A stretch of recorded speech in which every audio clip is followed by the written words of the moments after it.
பெரியவா சரணம். பெரியவா வானொலியின் மாலை நிகழ்ச்சிகள் ஆரம்பமாகின்றன.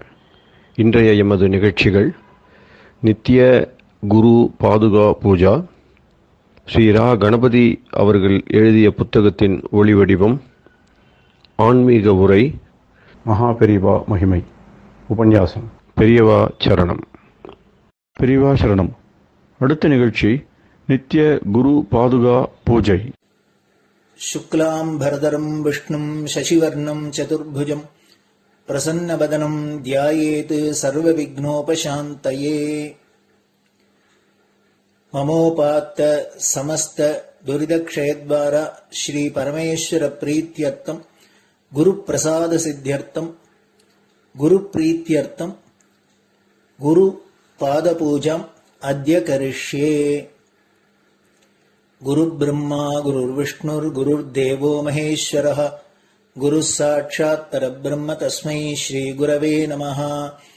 अपारकरुणासिन्धुं ज्ञानदं शान्तरूपिणं श्रीचन्द्रशेखरगुरुं प्रणमामि मुदान्वहम्। सदाशिवसमारम्भां शङ्कराचार्यमध्यमाम् अस्मदाचार्यपर्यन्तां वन्दे गुरुपरम्पराम्. எல்லோரும் குருவை பெரிவாளை தியானம் பண்ணிண்டு அர்ச்சனை பண்ணுவோம். அஷ்டோத்திரம். பெரியவா அஷ்டோத்திரம் பல அஷ்டோத்திரங்கள் இருக்கு. அதுல எளிமையா சுலபமா எது இருக்கோ அதை நான் இப்ப சொல்றேன். எல்லோரும் இதை கேட்டுண்டே திருப்பி சொல்ல முடிஞ்சுவா சொல்லி சொல்லி பெரிவாளுக்கு பாதத்துல ஒவ்வொரு புஷ்பத்தை அர்ச்சனை பண்ணலாம். ओम श्री कांची कामकोटि पीठाधीश्वराय नमः. श्रीमत् चंद्रशेखरेन्द्र सरस्वती गुरुभ्यो नमः. संन्यासाश्रम शिखराय नमः. काषाय दंडधारिणे नमः. सर्वपीठापहारिणे नमः. स्वामिनाथ गुरवे नमः. करुणासागराय नमः. जगदाकर्षण शक्तिमते नमः. सर्वचराचर हृदयस्थाय नमः. ओम भक्त परिपालक श्रेष्ठाय नमः. धर्म परिपालकाय नमः. श्री जयेन्द्र सरस्वत्याचार्याय नमः. श्री विजयेन्द्र सरस्वती पूजिताय नमः. शिवशक्ति स्वरूपाय नमः. भक्ताभीष्ट प्रदायकाय नमः. ब्रह्मण्य पोषकाय नमः. ब्रह्म विष्णु शिवैक्य स्वरूपाय नमः. कांची क्षेत्रवासाय नमः. कैलाश शिखरवासाय नमः. स्वधर्म परिपोषकाय नमः. चातुर्वर्ण संरक्षकाय नमः. लोकरक्षण संकल्पाय नमः. ओम ब्रह्मनिष्ठापराय नमः. सर्वपापहराय नमः. धर्मरक्षक संतुष्टाय नमः. भक्तार्पितधन स्वीकर्त्रे नमः. सर्वोपनिषत् सारज्ञाय नमः. सर्वशास्त्रगम्याय नमः. सर्वलोक पितामहाय नमः. भक्ताभीष्ट प्रदायकाय नमः. ब्रह्मण्य पोषकाय नमः. नानाविध पुष्पार्चितपताय नमः. रुद्राक्ष क्रीडधारिणे नमः. भस्मोद्दोलित विग्रहाय नमः. सर्वज्ञाय नमः. सर्वचराचर व्यापकाय नमः. अनेक शिष्य परिपालकाय नमः. मनश्चाञ्चल्य निवर्तकाय नमः. अभयहस्ताय नमः. भयापहाय नमः. यज्ञपुरुषाय नमः. यज्ञानुष्ठान रुचिप्रदाय नमः. यज्ञसम्पन्नाय नमः. यज्ञसहायकाय नमः. यज्ञफलदाय नमः. यज्ञप्रियाय नमः. उपमानरहिताय नमः. स्फटिक तुलसी रुद्राक्ष हारधारिणे नमः. चातुर्वर्ण समदृष्टये नमः. ऋग्यजुस्साम अथर्वणादि चतुर्वेद संरक्षकाय नमः. दक्षिणामूर्तिस्वरूपाय नमः जाग्रत् स्वप्न सुषुप्ति अवस्थातीताय नमः कोटिसूर्यतुल्यतेजोमय शरीराय नमः साधुसङ्गसंरक्षकाय नमः अश्वगज गोपूजा निर्वर्तकाय नमः गुरुपादुकपूजातुरन्तराय नमः कनकाभिषिक्ताय नमः स्वर्णबिल्वदलपूजिताय नमः सर्वजीवमोक्षदाय नमः मूकवाक्ताननिपुणाय नमः नेत्रदीक्षादानाय नमः द्वादशलिङ्गस्थापकाय नमः गानरसप्रियाय नमः ब्रह्मज्ञानोपदेशकाय नमः सकलकलासिद्धिताय नमः चातुर्वर्ण्यपूजिताय नमः अनेकभाषासम्भाषण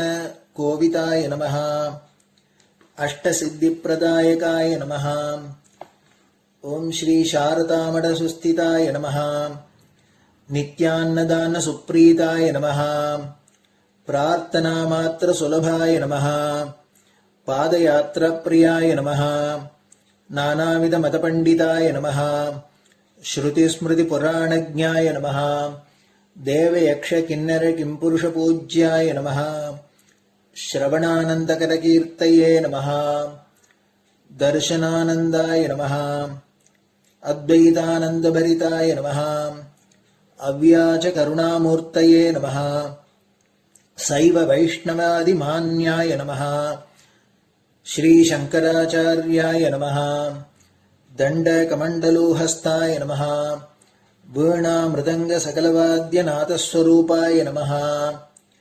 रामकथारसिकाय नमः वेदवेदाङ्ग आगमादिसकलकलासतस्प्रवर्तकाय नमः हृदयगुहाशयाय नमः शतरुद्रीयवर्णितस्वरूपाय नमः केदारेश्वरनाथाय नमः अविद्यानाशकाय नमः निष्कामकर्मोपदेशकाय नमः लघुभक्तिमार्गोपदेशकाय नमः लिङ्गस्वरूपाय नमः सालग्रामसूक्ष्मस्वरूपाय नमः कालड्यां शङ्करकीर्तिस्तम्भनिर्माणकर्त्रे नमः जितेन्द्रियाय नमः शरणागतवत्सलाय नमः श्रीशैलशिखरवासाय नमः डमरुकनादविनोदाय नमः वृषभारूढाय नमः दुर्मदनाशकाय नमः आभिचारिकदोषहर्त्रे नमः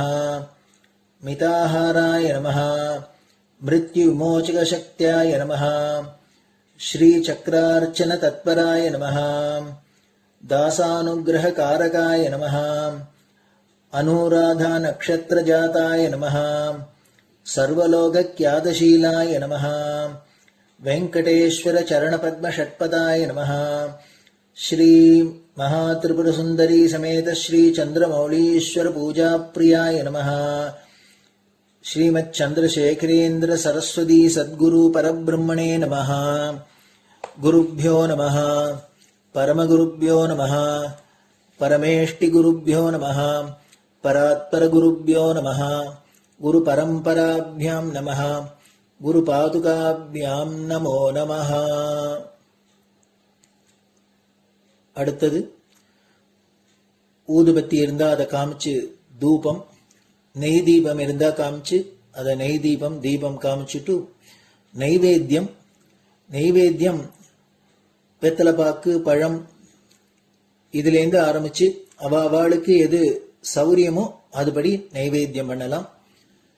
அதுக்கு அடுத்தது கற்பூர ஹாரத்தி பண்ணி எல்லோரும் பிரதட்சிண நமஸ்காரம் பண்ணி பெரியவாள்கிட்ட பிரார்த்தனை பண்ணிண்டு எல்லோரும் க்ஷேமமா இருக்கணும், லோகம் பரம மங்களமா சௌக்கியமா இருக்கணும், எல்லோரும் வியாதி வெக்க இல்லாத ஆயுராரோக்கிய ஐஸ்வர்யத்தோட சாந்தம் அமைதியோட ஞான வைராக்கியத்தோட எல்லோரும் நல்லவர்களாயிருந்து நன்மையை அடையணும்னு பிரார்த்தனை பண்ணி இந்த பூஜையை தினம் செய்யலாம்.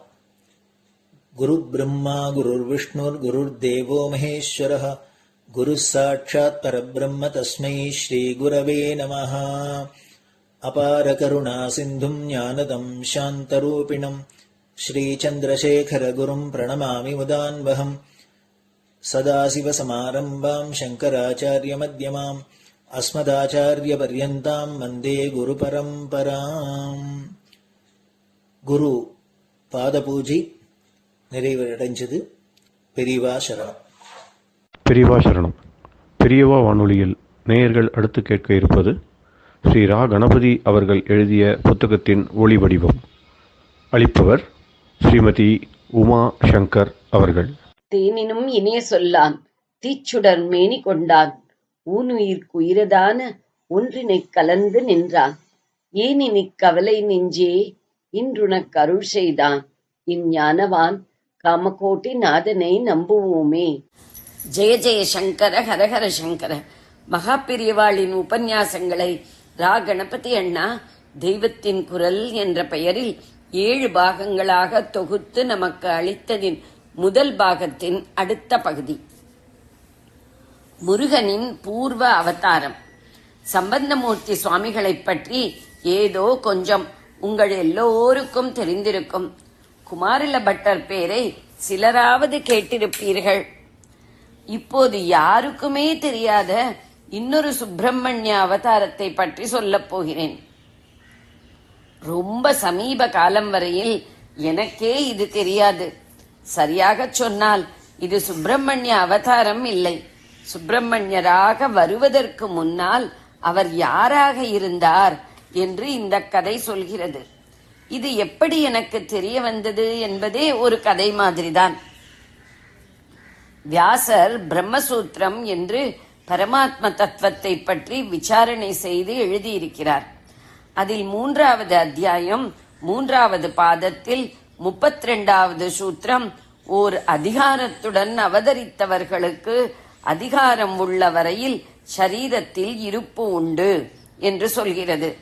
இதற்கு பாஷ்யம் பண்ணும்போது நம் ஆச்சாரியாள் பிரம்மாவின் மானசபுத்திரரான சனத்குமாரர் கூட தானே ருத்ரனுக்கு வரம் கொடுத்துவிட்டு அதற்காக ஸ்கந்தனாக பிறப்பெடுத்தார் என்று திருஷ்டாந்தமாக சொல்லியிருக்கிறார்.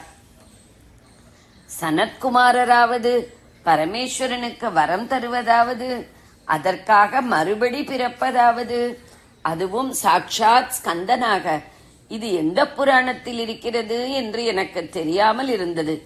பல பண்டிதர்களை விசாரித்து பார்த்தும் தெரியவில்லை. ஆஞ்சநேய சுவாமிகளும் ரொம்ப விசாரித்துவிட்டு 18 புராணங்களையும் பார்த்து தமிழில் சுருக்கி போட்டிருக்கிற ஸ்ரீவத்ச சோமதேவ சர்மாவிடம் இந்த காரியத்தை கொடுத்தார்.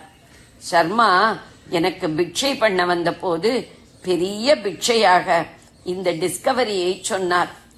திரிபுர ரகசியம் என்ற கிரந்தத்தில் மகாத்மிய காண்டம் 37ஆம் அத்தியாயத்தில் இது நீள நெடுக பெரிய கதையாக சொல்லி இருக்கிறது.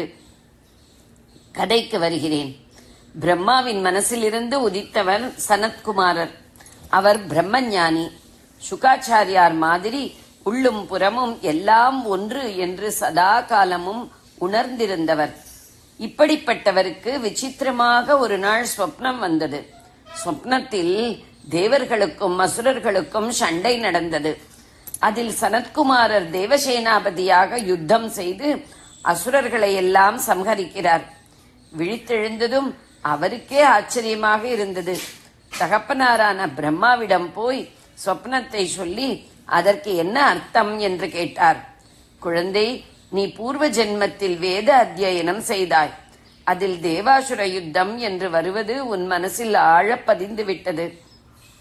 வேத யஜ்ஞங்களால் ஆராதிக்கப்பட்டு அனுக்கிரகம் செய்கிறவர்கள் தேவர்கள். இவற்றை அழிக்க நினைக்கிறவர்கள் அசுரர்கள்.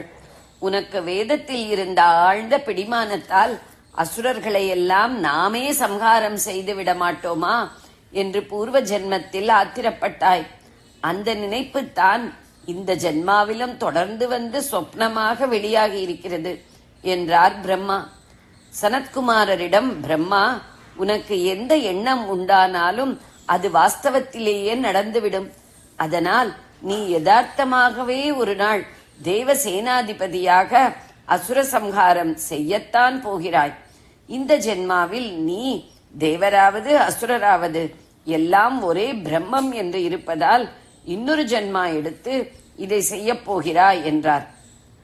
வாக்கு, மனம், சரீரம் மூன்றும் ஒருத்தருக்கு சத்தியத்திலேயே பிரதிஷ்டையாகிவிட்டால் அப்படிப்பட்டவர் உத்தேசிக்காமலேயே அவருக்கு ஒரு பெரிய சக்தி வந்துவிடும். அதாவது அவர் சத்தியத்தை தான் சொல்ல வேண்டும் என்றில்லாமல் அவர் எது சொன்னாலும் அதுவே சத்தியமாகிவிடும். தவறுதலாகவோ தெரியாததாலோ அவர் உண்மைக்கு விரோதமாக ஒன்றை சொன்னால் கூட வாஸ்தவத்தில் அப்படியே நடந்துவிடும். பரம சத்தியத்திலேயே ஸ்திரமாக நின்ற சனத்குமாரர் எதை நினைத்தாலும் சொப்பனத்தில் நினைத்தால் கூட அதுவே சத்தியமாகிவிடும்.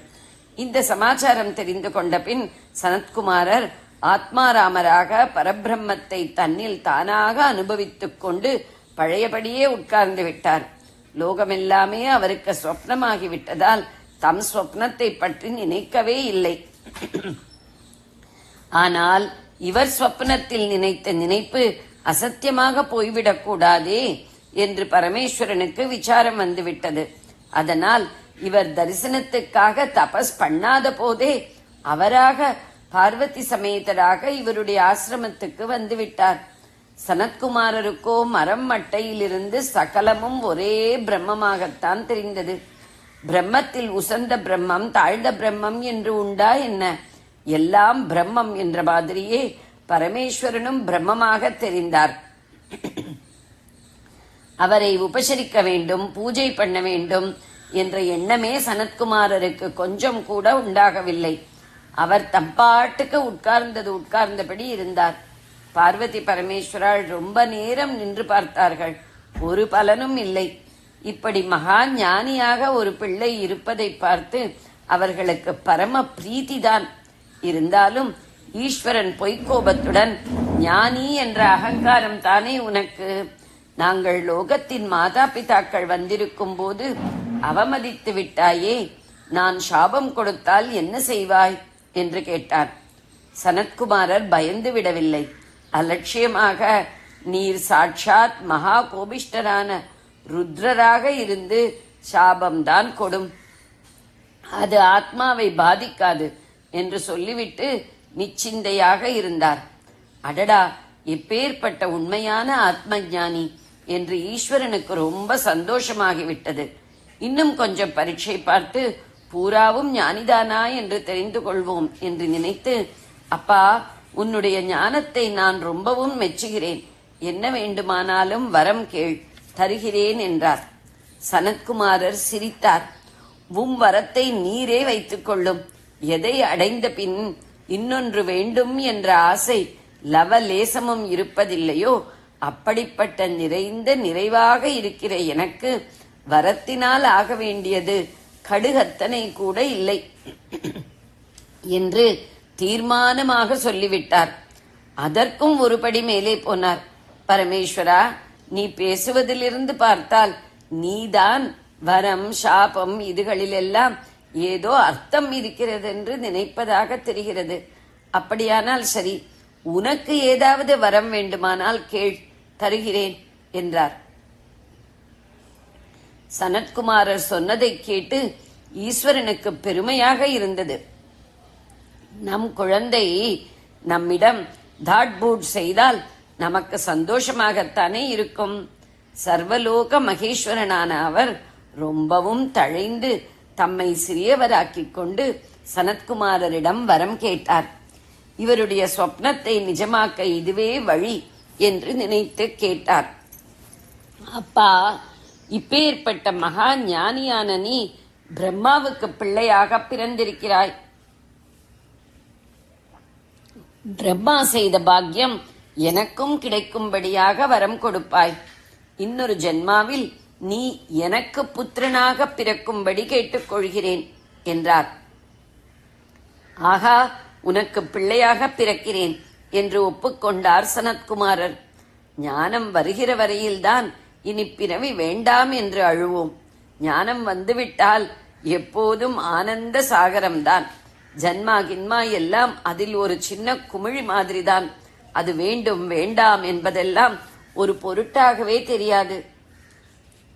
சனத்குமாரர் சொல்வதெல்லாம் சத்தியமாகிவிடும் அல்லவா? இப்போது ஈஸ்வரனை மட்டும் பார்த்துத்தான் உனக்கு பிள்ளையாய் பிறப்பேன் என்றார். அம்பாளையும் சேர்த்து உங்களுக்கு பிள்ளையாக பிறப்பேன் என்று சொல்லவில்லை. இதையும் சனத்குமாரர் யோசித்து பார்த்தார். சனத்குமாரருக்கும் தாம் பார்வதியை நீக்கி பரமேஸ்வரனுக்கு மட்டும் பிள்ளையாக பிறப்பதாக சொன்னதிலும் ஒரு நியாயம் தெரிந்தது. அவருக்கு எவரிடமும் நிர்பயம்தான். அதனால் அந்த நியாயத்தை வெளிப்படையாகவே சொன்னார்.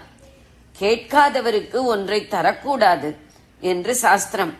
அந்த நியாயப்படி நீதான் என்னிடம் வரம் கேட்டாயே தவிர பார்வதி கேட்கவில்லை.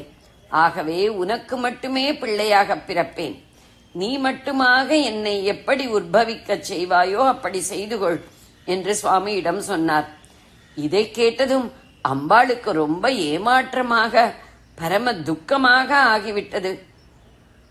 லோகத்தில் உள்ள சமஸ்த ஜீவராசிகளும் அவள் குழந்தைகள்தாம் என்றாலும், இது அந்த ஞானாம்பாளுக்கே தெரியும் என்றாலும், இப்படிப்பட்ட ஒரு பிரம்மஞானி மறுபடியும் பிறக்கிற போது அவன் நேராக தனக்கு பிள்ளையாக பிறக்க வேண்டும் என்று அவளுக்கும் ஆசை இருந்தது. இவர் சாஸ்திரத்திலிருந்து நியாயம் காட்டின மாதிரி அவளும் காட்டி தர்க்கம் பண்ணினாள். சாஸ்திரங்களில் பதியையும் பத்னியையும் ஒன்றாகத்தான் சொல்லியிருக்கிறது. பதி பிரார்த்திப்பதெல்லாம் பத்னியையும் உத்தேசித்துத்தான். ஆனதால் நான் தனியாக வரம் கேட்க வேண்டும் என்று இல்லை. அவர் கேட்டதாலேயே நீ எனக்கும் புத்திரனாக வரத்தான் வேண்டும் என்று ரைட் கேட்டாள். சரத்குமாரர் யோசித்தார். அம்மா, நீ சொல்வது நியாயம்தான். இருந்தாலும் நான் ஈஸ்வரனிடமிருந்து மட்டும் உற்பவிப்பது இன்னொரு தினசில் எனக்கு திருப்தி தருவதாக இருக்கிறது. எல்லாம் பிரம்மம் என்று எனக்கு தெரிந்தாலும் அதற்கே நீங்கள் 2 பேரும் எனக்கு இத்தனை டைட்டில் கொடுத்தாலும் ஒரு விஷயத்தில் எனக்கு பக்குவம் வரவில்லை. அதாவது ஸ்திரீ புருஷ சம்பந்தத்தில் நாம் பிறப்பதாவது, கர்ப்பவாசம் செய்து கீழ்முகமாக ஜனிப்பதாவது என்று இன்னமும் எனக்கு அருவருப்பாகத்தான் இருக்கிறது. பிரம்மஞானிக்கு இப்படி இருக்கக்கூடாததுதான். ஆனால் ஏனோ இருக்கிறதே, அதனால் இதை சொல்கிறேன். ஆகையால் நீ பெரிய மனசு பண்ணி உன் பதி மட்டுமே என்னை ஜனிக்க செய்வதற்கு அனுமதி தர வேண்டும் என்றார். ஆனால் அம்பாளுக்கு மனசு வரவில்லை. யோசித்து பார்த்து கடைசியில் ஒரு ராஜிக்கு, காம்ப்ரமைஸுக்கு வந்தார்கள். ஆதியில் பரமேஸ்வரன் பஸ்மாசுரனுக்கு வரம் தந்திருந்தார். இந்த வரபலத்தால் அவன் யார் தலையில் கை வைத்தாலும் அவர் பஸ்பமாகி விடுவார். வரம் பலிக்கிறதா என்று பரமேஸ்வரனிடமே பரீட்சை பார்க்க வந்தான் அசுரன். உடனே அவர் அந்தர்தானமாகிவிட்டார். அந்த சமயத்தில் அம்பாள் ஏதோ லீலா நிமித்தம் தன்னுடைய சர்வஜத்துவத்தை மறைத்துக் கொண்டு சாதாரண ஸ்திரீ மாதிரி இருந்தாள். எனவே திடீரென்று பரமேஸ்வரனின் சரீரம் மறைந்ததை பார்த்ததும் அவளுக்கு பகீர் என்றது. பதிவிரதா ரத்னமான அவளால் ஈஸ்வரனின் பிரிவை தாங்க முடியவில்லை. அப்போதே அப்படியே உருகிவிட்டாள். யதார்த்தத்திலேயே அவளுடைய சரீரம் உருகி ஒரு ஜலாசயமாக, நீர்நிலையாக ஆகிவிட்டது. அதுதான் சரவண பொய்கை. பிறகு பஸ்மாசுரன் மறைந்து சுவாமி சரீரத்துடன் வந்ததும் அம்பாளும் தன் திவ்ய தேகத்தை எடுத்துக்கொண்டாள்.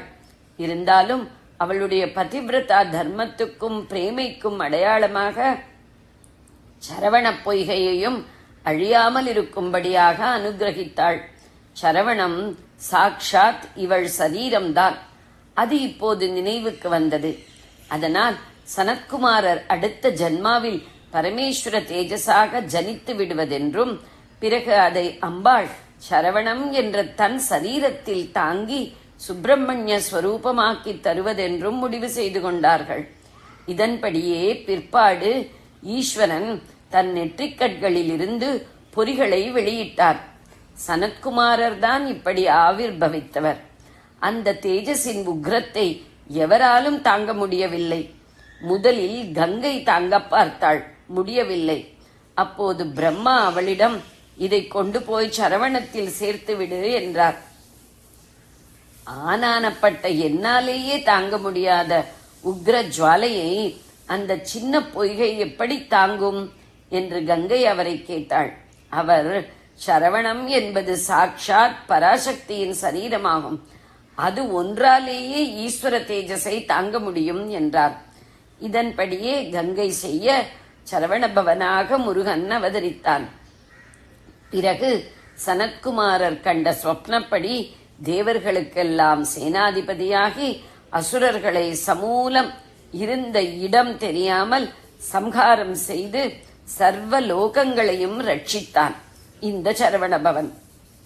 அவருக்கு எத்தனை பெயர்கள் இருந்தாலும் இதுவே ஷடக்ஷரி, 6 எழுத்து என்று மகா மந்திரமாக இருக்கிறது. சரவணமாக இருக்கும் அம்பாளின் மகிமை. சனத்குமாரர் தான் ஸ்கந்தர் என்று சந்தோக்கிய உபனிஷத்திலும் ஸ்பஷ்டமாக சொல்லி இருக்கிறது. அதில் அவரே ஞான பண்டிதர் என்பதும் தெளிவாக தெரிகிறது. ஆனானப்பட்ட நாரத மகரிஷி சனத்குமாரரிடம்தான் ஞானோபதேசத்துக்காக வருகிறார்.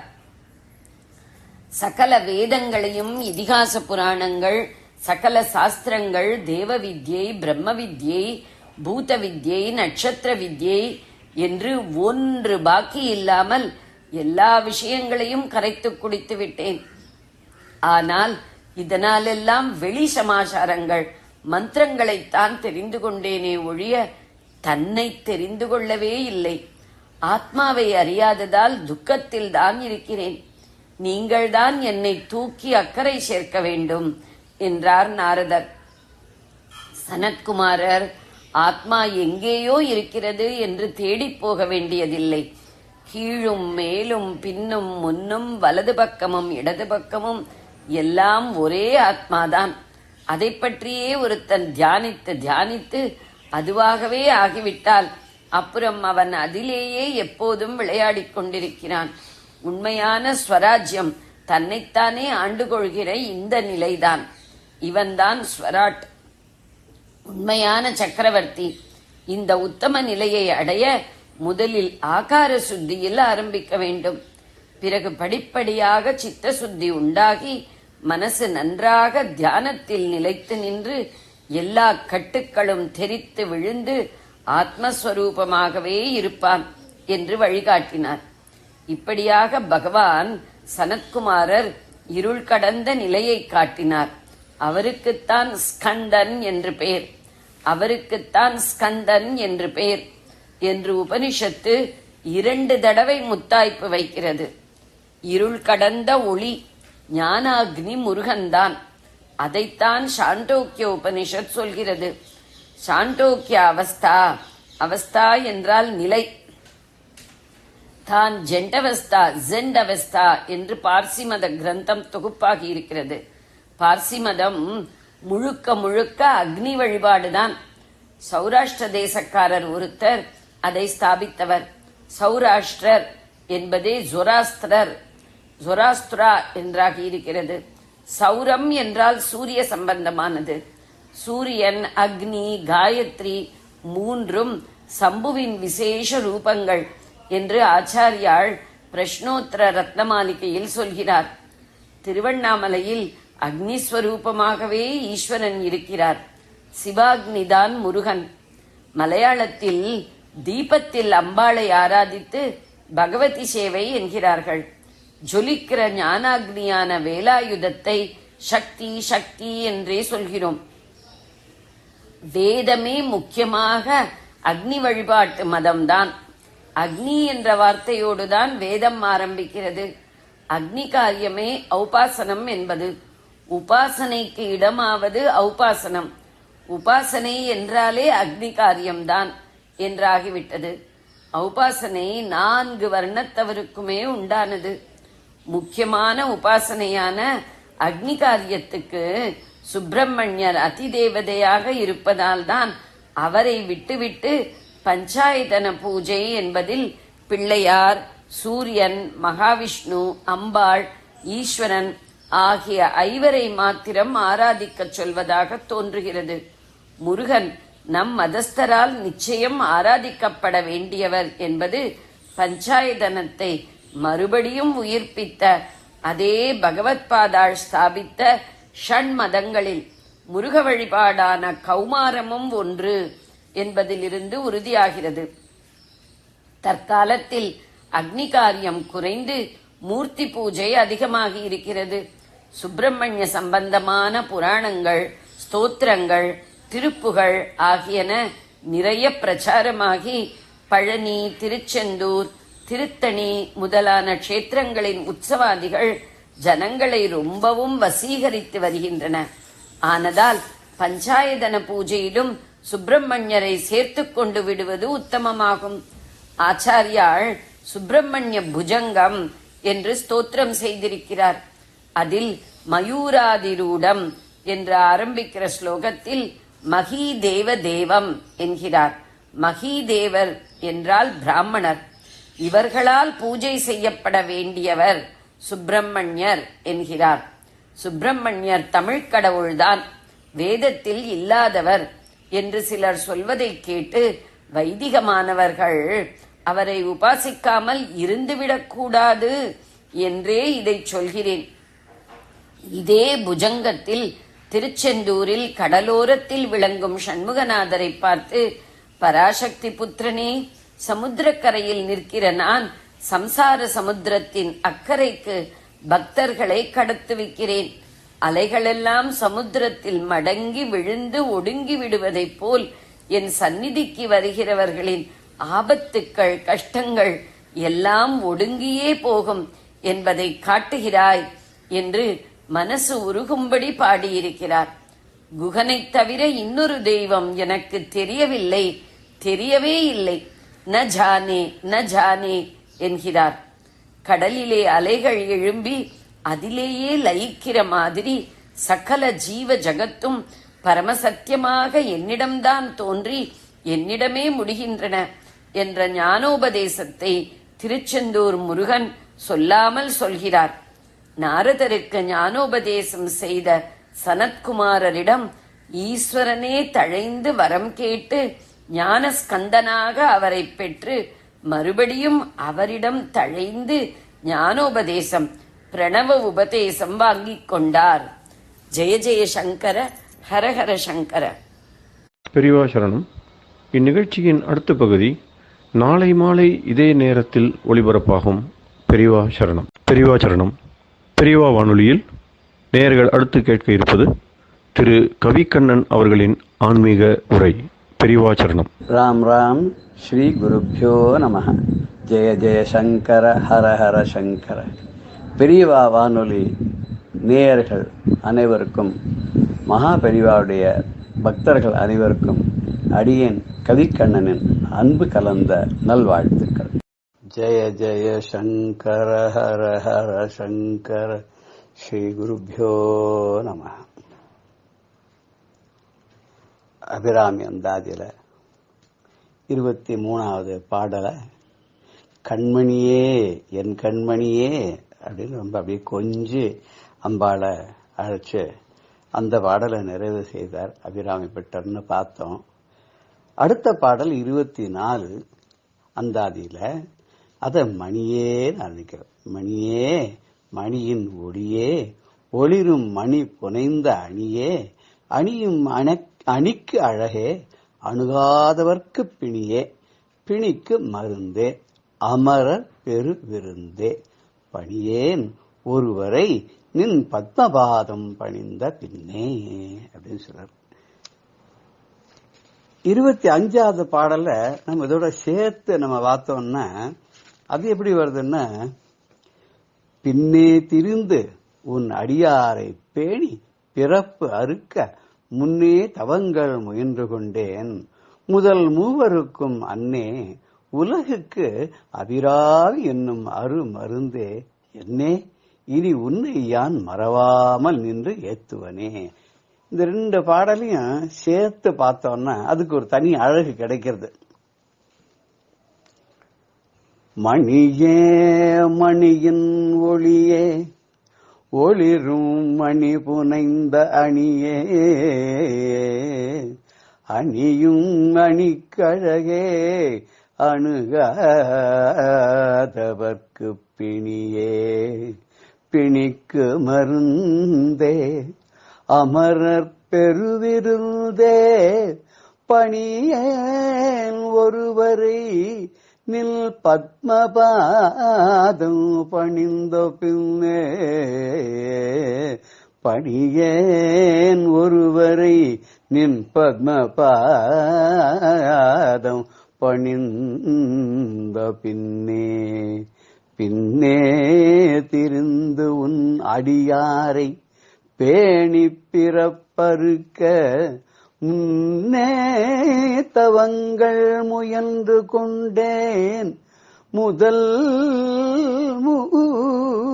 மூவருக்கும் அன்னே உலகுக்கு அபிராமி என்னும் அருமருந்தே என்னே இனி உன்னையான் மறவாமல் நின்றேத்துவனே இனி உன்னையான் மறவாமல் நின்றேத்துவனே. மணியே, ஏ மாணிக்க நவரத்ன பிரகாசமாக விளங்கக்கூடிய விலை மதிப்பு இல்லாத ஒளி பொருந்திய இன்னெல்லாம் சொல்லிட்டே போலாம். அப்படி நவரத்தனமாக விளங்கக்கூடியவளே, நவரத்தனங்களையும் சேர்த்தா மணின்னு சொல்றது. அதுல சாதாரண மணின்னு சொன்னா மாணிக்கக்கல்ல தான் சொல்றது. மாணிக்கம் போல அவ சிவந்து இருக்கா அப்படின்னா, உணர்வுடையோர் மதிக்கின்ற மாணிக்கம்னு முதல் பாட்டிலேயே சொன்ன மாதிரி ரொம்ப பிரகாசம். அது எப்படின்னா ஒளிரும் மணி புனைந்த அணியேவான். அந்த பிரகாசமாக இருக்கக்கூடிய மாணிக்கம், அந்த மாணிக்க கற்களாலான ஆபரணம் எப்படி இருக்குமோ அது மாதிரி இருக்காள் அம்பாள். சரி, அந்த மாணிக்க கற்களாலான அந்த ஆபரணத்தை போட்டோன்னு அப்படி இருக்கானா, அணியும் அணிக்கு அழகேவான். எல்லாருக்கும் ஆபரணங்களை போட்டா அழகு சேரும். ஆனா இந்த ஆபரணத்தை போட்டுண்ட உடனே அம்பாள் கழுத்துல மாட்டின உடனே ஆபரணத்துக்கு ஒரு அழகு வந்துடுத்து. உன்னுடைய திருமேனியில அடிகிறதுனால இந்த மாணிக்க கற்களாலான ஆபரணத்துக்கு அழகை நீ தருபவளாக இருக்கிறாய்.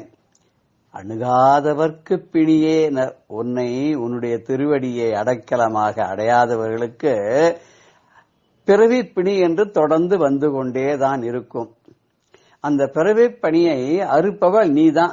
அப்ப என்ன பண்ணணும்? உன்னை சரணம் அடையணும், உன்னுடைய பத்ம பாதங்களை பணியணும். அப்படி பணிந்தாதான் அந்த பிறவி பணி தீரும்.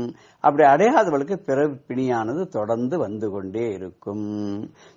அப்படிப்பட்ட தொடர்ந்து வந்து கொண்டிருக்கக்கூடிய பிறவி பிணிக்கு யார் மருந்துன்னா அன்னை அபிராமி தான் மருந்து. அவதான் அந்த நோயை அழிக்கக்கூடிய மருத்துவளாக இருக்கிறாள், மருந்தாகவும் இருக்கிறாள். பேஷஜம் விஷகள் சொன்ன மருந்தாகவும் மருத்துவராகவும் அவளே இருக்கிறார். அவள் தான் அமரர் பெரு விருந்தே, தேவர்களுக்கெல்லாம் பெரிய அமிர்தமாக இருக்கிறாள். அவளை நினைச்சாலே மரணமே கிடையாது. அழியா முக்தி ஆனந்தமேன்னு சொன்னார் இல்லையா? அதனால அழியாத முக்தியை தரக்கூடிய ஆனந்தத்தை, பேரானந்தத்தை வருஷிக்கக்கூடிய அமிர்த மழையாக இருக்கக்கூடிய அம்பாள்.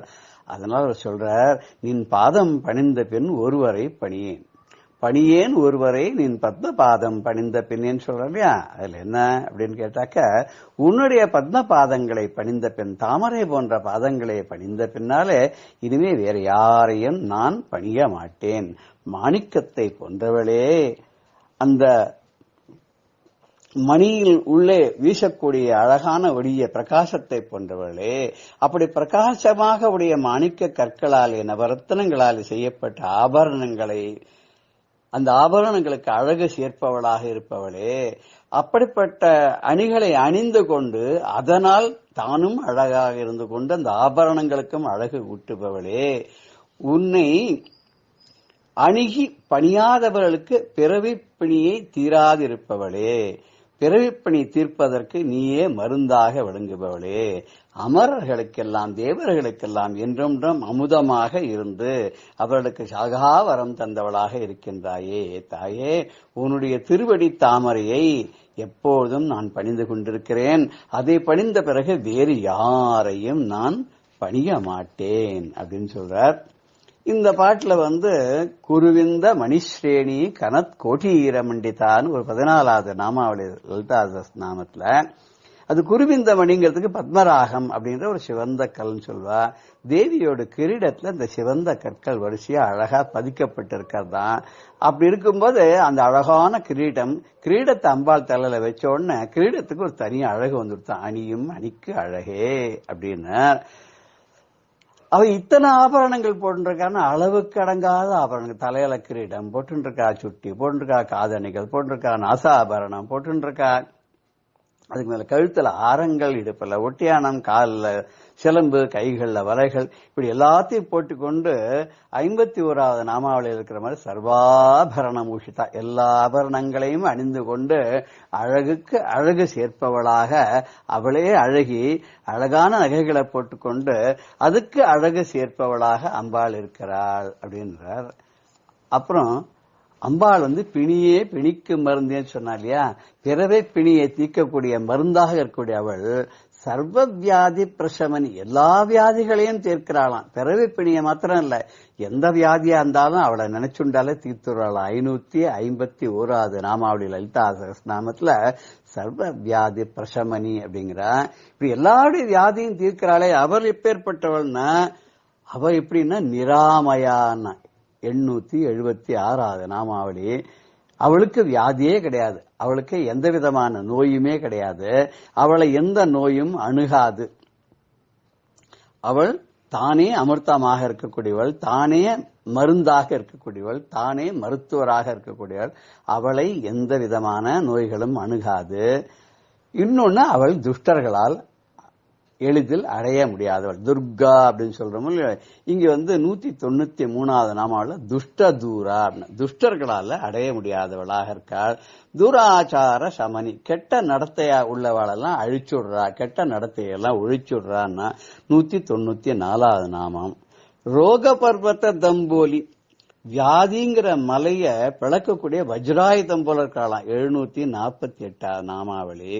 வஜ்ராயுதத்தை கொண்டு எப்படி இந்திரன் ஆனவன் எல்லாவற்றையும் பிளந்து விடுகிறானோ அப்படி வியாதிங்கக்கூடிய மலையையும் அவள் பெயர்த்து விடுகிறாள், இழுக்கும் இடம் தெரியாமல் செய்து விடுகிறாள். மிருத்யுதார் குட்டாரிகா, மரணம்ங்கிற மரத்தை வெட்டக்கூடிய கோடாலியாகவும் அவள் இருப்பதாக 749வது நாமாவளி லலிதா சகஸ்ரநாமத்தை சொல்றது. ஜென்ம மிருத்யு ஜராதப்த ஜன விஸ்ராந்தி தாயினின்னு 851வது நாமம்.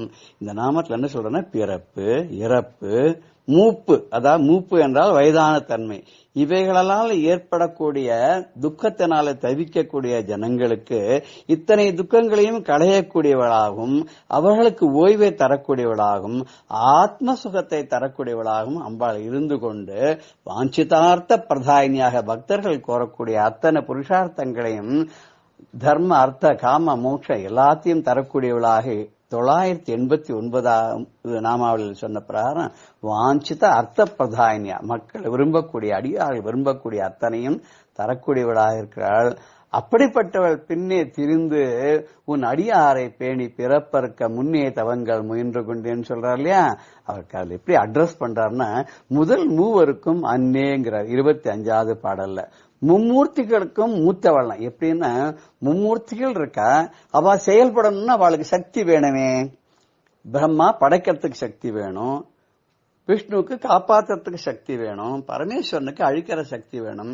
இத்தனையும் கொடுக்கக்கூடிய சக்தியாக, சக்தி ஸ்வரூபமாக லக்ஷ்மி, சரஸ்வதி, பார்வதி என்றக்கூடிய 3 சக்திகளாகவும் முன்னாடியே அவ இருந்து இவர்களை அடைந்ததனால மும்மூர்த்திகளுக்கும் அவள் மூத்தவளாக, முதல் ஏற்பட்டவளாக சொல்லப்படுகிறது சாக்தத்துல.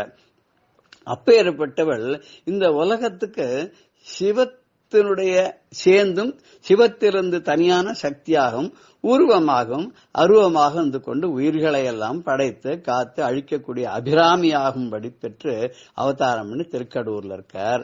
அவர் பெரிய மருந்தாக விளங்குகிறாள் அப்படின்னு சொல்றார்.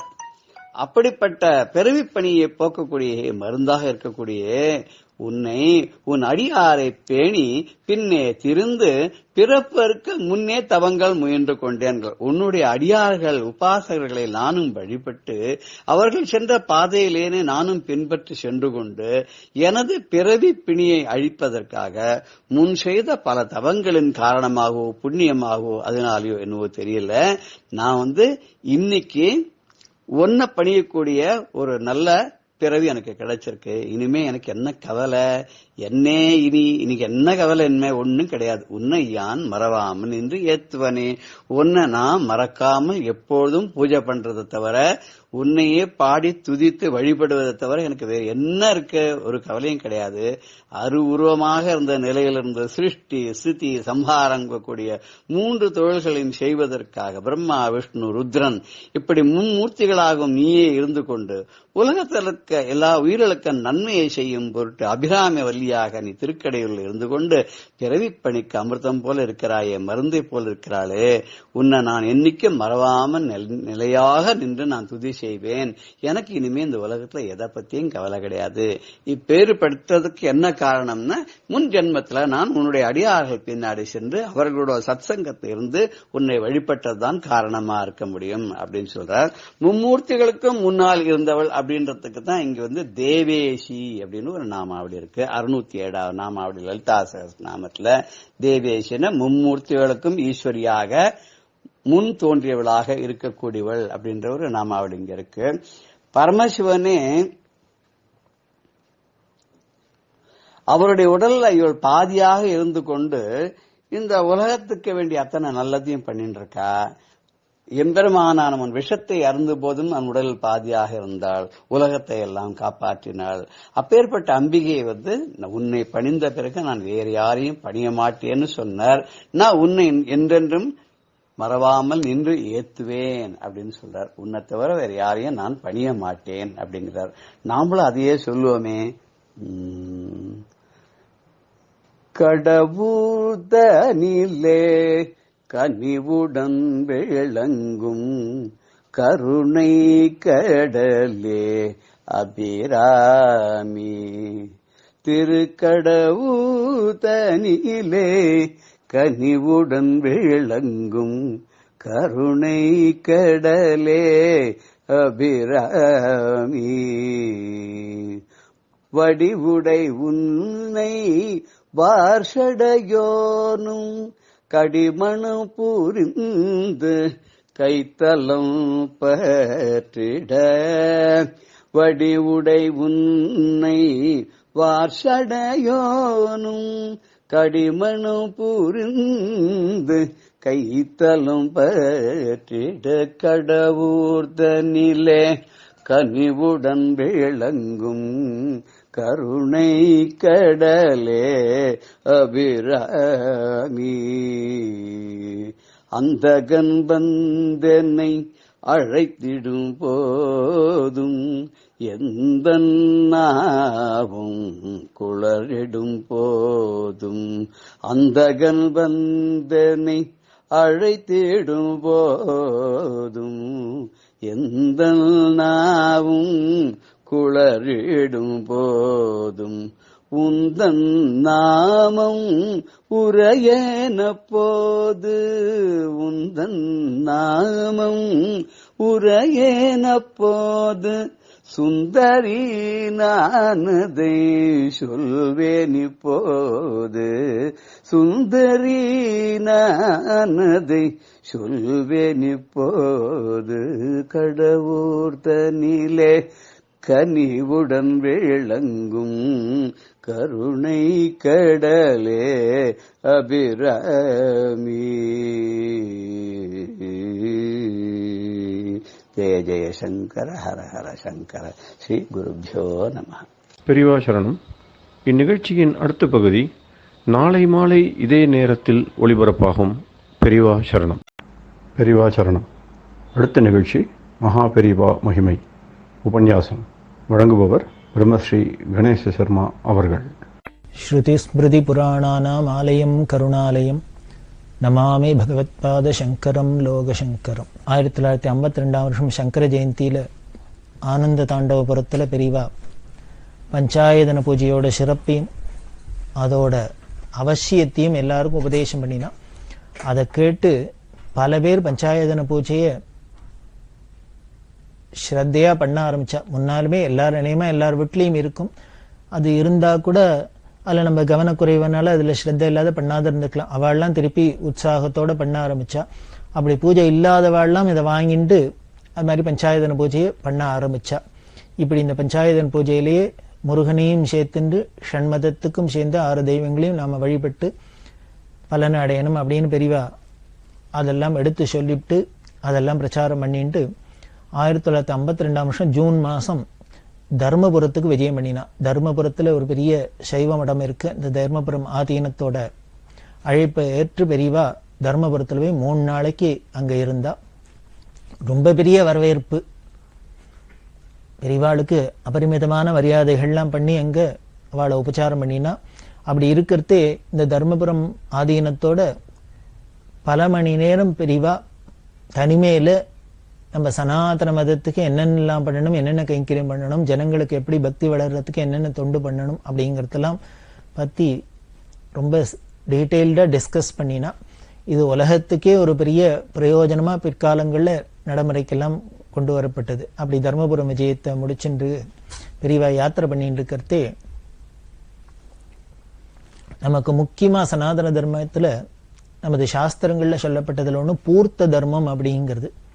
இந்த பூர்த்த தர்மம் அப்படின்னாலே குளம் வெட்டுறது, கிணறு வெட்டுறது, இது மாதிரி சோசியல் சர்வீஸ், சமுதாயத்துக்கு சர்வீஸ் பண்றது பூர்த்த தர்மத்தை சேர்ந்தது. அதுல முக்கியமானது குளம் வெட்டுறது. குளம் வெட்டுறது அப்படின்னா பழைய குளங்கள் இருந்தா அது தூத்து போய் அப்படி எல்லாம் இருந்திருக்கும், உபயோகம் இல்லாத இருந்திருக்கும். அதை தூர்லாம் வாரி அதை செப் பண்ணிட்டு அதை திருப்பி உபயோகப்படுத்துறாப்புல பண்றது. அப்படி குளம் இல்லாத இடத்துல திருப்பி புதுசாவே குளம் வெட்டுறது, இது மாதிரி தர்மங்கள்லாம் நமது சாஸ்திரத்திலேயே சொல்லியிருக்கு. காரணம் இன்னைக்கு தண்ணி கஷ்டம் இன்னைக்கு கஷ்டம் அப்படிலாம் என்னெல்லாமோ பேசிக்கிறோம் நாம. இதுக்கெல்லாம் காரணம் நாம இந்த சாஸ்திரம் சொன்னதெல்லாம் புறக்கணிச்சு அந்த தர்மப்படியெல்லாம் எல்லாத்துலையும் சாஸ்திரத்துல எப்படி எல்லாம் சொல்றது, நீர்நிலைகள் எல்லாம் எப்படி பாதுகாக்கணும் அப்படின்லாம் சொல்றது. நதியில ஸ்நானம் பண்ண போறதே எப்படி எல்லாம் நடந்துக்கணும், நாம அதுல எச்ச துப்பக்கூடாது, அந்த நதியில போறாப்பல நாம மலமூத்திர விசர்ஜனம் எல்லாம் பண்ணக்கூடாது, இப்படி பலவிதமான சொல்றது. காரணம் இந்த பொல்யூஷன்லாம் இல்லாத இருக்கணும் அப்படிங்கிறதுக்காகத்தான், எல்லோருக்கும் உபயோகமா இருக்கணுங்கிறதுக்காக தான் இப்படி பல விஷயங்கள்லாம் சொல்லப்பட்டிருக்கு. நாம அதெல்லாம் கவனிச்சோம்னாலே நமக்கு இந்த பிரச்சனைகள்லாம் வராது. இதெல்லாம் மனசுல வச்சுட்டு பெரியவா என்ன பண்ணா, அந்த பூர்த்த தர்மத்தை திருப்பி உற்சாகமா திருப்பி கிளப்பி விடணும் அப்படிங்கிறதுக்காக பல விஷயங்கள்லாம் சொன்னா. அப்போ திருக்கண்ணபுரம் அப்படின்னு ஒரு க்ஷேத்திரம் வைஷ்ணவ திவ்ய தேசங்கள்ல ஒண்ணும், சௌரிராஜ பெருமாள் அப்படின்னு. அந்த சௌரிராஜ பெருமாளுக்கு முன்னால, கோவிலுக்கு முன்னால திருக்கண்ணபுரத்துல ஒரு பெரிய புஷ்கரணி பெரியவாளோட இந்த பூர்த்த தர்மத்தினால உருவாக்கப்பட்டது. அதுல பார்த்தீங்கன்னா அந்த ஊரை சேர்ந்த ரங்கசாமி நாயுடு, கிருஷ்ணசுவாமி நாயுடு அப்படிங்கிற 2 பக்தா, இவா இந்த பக்தாளோட பிரார்த்தனை பெரியவாள்கிட்ட வந்து சொல்லி இந்த பூர்த்த தர்மத்துல இந்த திருக்கண்ணபுரத்துல குளம் வெட்டணும் அப்படின்னு சொல்லி, அவ அந்த காலத்துல 20,000 ரூபாய் செலவழிச்சு பாருங்க. 52ல 1952ல 20,000 ரூபாய் ஒரு பூர்த்த தர்மத்துக்கு செலவழிச்சிருக்கா. அப்படின்னா அந்த ரங்கசாமி நாயுடு, கிருஷ்ணசுவாமி நாயுடு அவளோட பக்தியை நாம தெரிஞ்சுக்கணும். அவளோட அந்த பொருளுதவியில எல்லாருமா சேர்ந்துண்டு அங்க ஒரு பெரிய புஷ்கரணி எடுத்து அதுக்கு 4 பக்கமும் செவர் எல்லாம் படுத்துறை எல்லாம் கட்டி எல்லாம் பண்ணி அதை முதல்ல இனாகிரேட் பண்றதே பெரியவாளே நேரம் வந்து அதை பண்ணினா. அந்த திருக்கண்ணபுரத்துல இப்படி ஒரு பூர்த்த தர்மத்தினால பண்ணப்பட்டது. அதே மாதிரி பொறையாறுங்கிற இடம், அந்த பொறையாறுல விஸ்வநாத சுவாமி கோவில், அந்த விஸ்வநாத சுவாமி கோவிலுக்கு முன்னால 1 ஏக்கர் 38 சென்ட், 1 ஏக்கர் 38 சென்ட்ல ஒரு அந்த விஸ்தீரணத்துக்கு ஒரு பெரிய குளம் வெட்டப்பட்டது. அதுல ஒரு ஆச்சரியம் என்னன்னா, இத ஒரே நாள்ல பண்ணினது, ஒரே நாள்ல வெட்டினது. கார்த்தால ஆரம்பிச்சது, சாயந்தரம் அஸ்தமிக்கிறதுக்குள்ள ஒரு குளத்தை வெட்டியாச்சு. முதல்லயே சொன்னேன் 1 ஏக்கர் 38 சென்ட் விஸ்தீரணம் அப்படின்னு. அத்தனாம் பெரிய குளத்தை ஒரே நாள்ல வெட்ட முடியுமா? பண்ணிருக்கா. இதெல்லாம் எந்த கின்னஸ் சாதனையா என்ன சாதனையில சொல்றதுன்னு தெரியல. உலகத்துல இப்படி பெரியவா பண்ணின சாதனை எல்லாமே சாதனை தான், எல்லாமே ரெக்கார்டு தான். என்ன அது வெளியில எத்தனை தெரிஞ்சிருக்கு நமக்கு தெரிஞ்சுக்காது, நம்மளோட குறை. அந்த குறை தீக்கிறதுக்காக தான் போலக்கு சங்கரா டிவி மூலியமா தொலைக்காட்சியில நாம இதெல்லாம் தெரிஞ்சுக்கிறதுக்கு இந்த நிகழ்ச்சி ஒரு வாய்ப்பா அமைஞ்சிருக்கு. அதனாலதான் இதுல கூடுமான மட்டும் எல்லாத்தையும் விடாத ஜனங்களுக்கு சொல்லணும் அப்படிங்கிறது இது நோக்கமா இருக்கு. அப்படி இந்த பொறையாறுல ரொம்ப பெரிய திருப்பணி.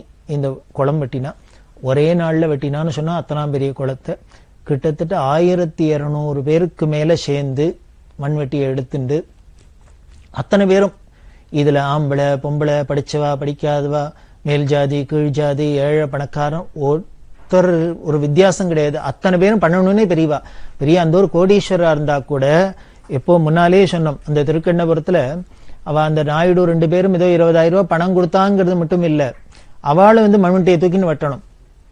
கொஞ்ச நேரமான அவ சரீர பிரயாசம் பண்ண. இந்த பூர்த்த தர்மத்தோட முக்கிய லட்சியமே சரீர உழைப்பு இருக்கணும், சிரமதானம் அப்படின்னு சொல்றோம். நம்ம சரீரத்தினால உழைக்கணும் அப்படின்னு. அதுக்காக தான் இதை ரொம்ப ஸ்ட்ரெஸ் பண்ணி வலியுறுத்தி பெரியவா சொன்னா. அதுல 1200 பேருக்கு மேல சேர்ந்த அந்த ஊர். அதுல பெரியவா இன்னொன்னு என்ன பண்ணுவான்னா, குறிப்பா அந்த ஊர் ஜனங்களே பண்ணணும். இனிமே வெளியூர்ல இருந்து வாடகைக்கு ஆள் அழிச்சுன்னு எல்லாம் பண்ணக்கூடாது. இதெல்லாம் கண்டிஷன் இல்ல. வாடகைக்கு ஆள் எடுத்து பண்றதெல்லாம் அங்கப்படாது. வெளியூர்ல இருந்துலாம் அந்தந்த ஊர்க்காரர்களே பண்ண. காரணம் நம்ம ஊர் கோவிலுக்கு நம்ம குளிக்கிறதுக்கு நாம குடிக்கிற தண்ணிக்கு அப்படின்னாக்க நம்மளோட உபயோகத்துக்கே நாமளே பண்ணிக்கிறோம் அப்படின்னாலே அதுல இன்னும் கொஞ்சம் ஸ்ரத்த இன்ட்ரெஸ்ட் எல்லாம் ஜாஸ்தி தானே வரும். அந்த ஒரு நோக்கத்துலதான் போல இருக்கு இப்படி எல்லாம் சொல்ல. அப்படி பல பேர் சேர்ந்துன்னு பண்ண அந்த அதுல இன்னும் என்னென்னலாம் பெரியவா அதுல கொண்டு வரா அப்படின்னு பாருங்களேன். ரொம்ப ஆச்சரியமா இருக்கு, ரசிக்க முடியுமா இருக்கு. இப்படி அவாவாலே சிரமதானம் பண்ணணும். அதுல சில பேருக்கெல்லாம் சரீரத்தால வெயில்ல வேணல்ல உழைச்சி பழக்கம் இல்லாதையும் இருக்கலாம். டெய்லி உழைக்கிற உழைப்பாளிகளுக்கு இதெல்லாம் ரொம்ப சர்வசகஜமா இருக்கும். உழைக்காதவாளுக்கு அதெல்லாம் சிரமமா இருக்கும். அவளும் அதை தெரிஞ்சுக்கணுங்கிறதுக்காக தான், அவளும் அதை உணரணுங்கிறதுக்காக தான் இப்படி எல்லாம் வச்சது. அப்படி பண்றதே அவளுக்கு சிரமம் தெரியாத இருக்கணும் அப்படிங்கிறதுக்காக என்ன பண்ணா, பஜன கோஷ்டிகள் அவள்லாம் வர சொல்லி நாம சங்கீர்த்தனம் பண்றது. வெறுமனை அவாவ அரட்டை அடிச்சுட்டு ஒரு ரொம்ப கதையை பேசிட்டு இந்த குளம் எல்லாம் வெட்டப்படாது. என்ன பெரிய புண்ணிய கைங்கரியமா என்ன பண்றோம். அதனால அதுக்கு பகவான் நாமாவை சொல்லணும். அதுல நாம சங்கீர்த்தனத்தோட இசைக்கே நம்மளோட கஷ்டங்கள்லாம் போக்குறது, நம்மளோட சிரமங்கள்லாம் போக்கக்கூடிய ஒரு பெரிய மருந்தா இருக்கு நம்ம கர்நாடக இசை. அது தெய்வீகமானது. அதனால அந்த நாம சங்கீர்த்தனத்தை பண்ணி பஜனை எல்லாம் பண்ணிட்டு இதோடெல்லாம் பண்ணின்னு இந்த குளம் வெட்டுறாப்புல இருந்தது. இத்தனை உற்சாகம் எல்லாம் படுத்தினத்தினால்தான் போல இருக்கு ஒரே நாள்ல இத்தனை பெரிய குளம் வந்துடுத்து. இப்படி இந்த பொறையாறுல இந்த குளம் வரத்துக்கு, இந்த பூர்த்த தர்மம் நடக்கிறதுக்கு முக்கிய காரணமா இருந்தவர் வீரப்ப பிள்ளைங்கிற ஒரு பக்தர். இவர் மாயவரம் அந்த பகுதிகளுக்கு முத்ராதிகாரிகள் சங்க தலைவராக இருந்தவர். பெரியவாழ்கிட்ட ரொம்ப அசாத்திய பக்தி.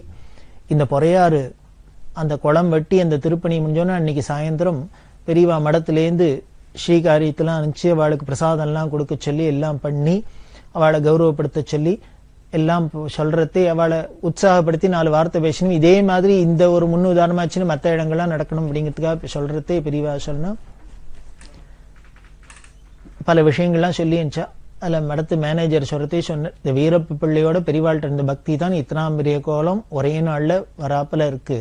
நம்ம புராணங்கள்ல பாக்குறோம். திருவாரூர்ல பார்த்தேன்னா சுவாமி என்ன பண்ண, ராவோட ராவா பூதகணத்தை விட்டு இத்தனாம் பெரிய மண்டபம் 1000 கால் மண்டபத்தை கட்டினா ரத்த பண்ண எல்லாம் பாக்குற மொழியோ. அந்த புராணங்கள்லாம் சொன்னது சத்தியமா இருக்கும் அப்படிங்கிறதுக்கு ஒரே ஒரு நமக்கு எங்கேயானு தெரிஞ்சுக்கணும்னா பெரியவா பண்ண காரியங்கள்லாம் பார்த்தாலே தெரிஞ்சுக்கணும்லாம்.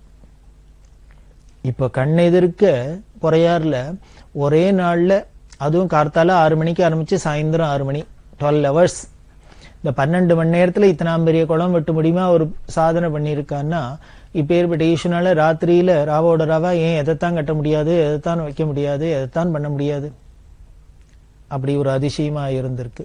அதுக்கப்புறம் திருவலஞ்சுழின்னு ஒரு க்ஷேத்திரம் சுவாமி மலைக்கு பக்கத்துல இருக்கு. அந்த திருவலஞ்சுழியிலையும் இதே மாதிரி ஒரு குளம் வெட்டப்பட்டது. அதுல கிட்டத்தட்ட 1500 பேருக்கு மேல சேர்ந்துண்டு அநேகமா இந்த கைங்கரியம் எல்லாமே ஒரே நாள்ல பண்ணது. Single day program. இப்படி ஒரு நாளைக்கு ஒரு ஊர்ல ஒரு குளம் வெட்டுறது அப்படின்னு இந்த பிரிவா பூர்த்த தர்மத்தை இன்னைக்கு நாம நடைமுறைப்படுத்துறதுன்னு வச்சுனோம்னு வச்சுக்கோ, தமிழ்நாடுல நம்ம ஒத்துட்டு யாருட்டையும் கையேந்தி தண்ணிக்கு நிற்கவே வேண்டாம், ஒரு கஷ்டமும் பட வேண்டாம். அவளுக்கு நம்மளோட சாஸ்திரமே, நம்ம சனாதன மதத்துல ஒரு முக்கியமானது என்னன்னா, அவாவா தேவி அவாவாளே பார்த்துடணும். எல்லாம் செல்ஃப் கண்டென்ட் அப்படின்னு சொல்றோமே, அது ரொம்ப முக்கியம். அதுக்கு பலவிதமான யுக்திகளா இதெல்லாம் சொல்லப்பட்டிருக்கு. நம்ம எந்த ஒரு விஷயத்திலையும் காரியத்துல இறங்கி மூழ்கி பார்த்தாதான் அதோட கஷ்ட நஷ்டங்கள் தெரியும். அப்பதான் அது ஒரு படிப்பினை அனுபவம். ஒரு பாடம் அனுபவம். பாடம்னா என்ன? அதை நாம அனுபவிச்சு பண்ணி பார்த்தாதான் அதுல உள்ள கஷ்ட நஷ்டங்கள்லாம் தெரிஞ்சு நமக்கு ஒரு படிப்பினை தெரியும். இதெல்லாம் பண்ணக்கூடாது, இது மாதிரி நடக்கக்கூடாது, இதெல்லாம் நடக்கணும் அப்படிங்கிறதுலாம் தெரியும்.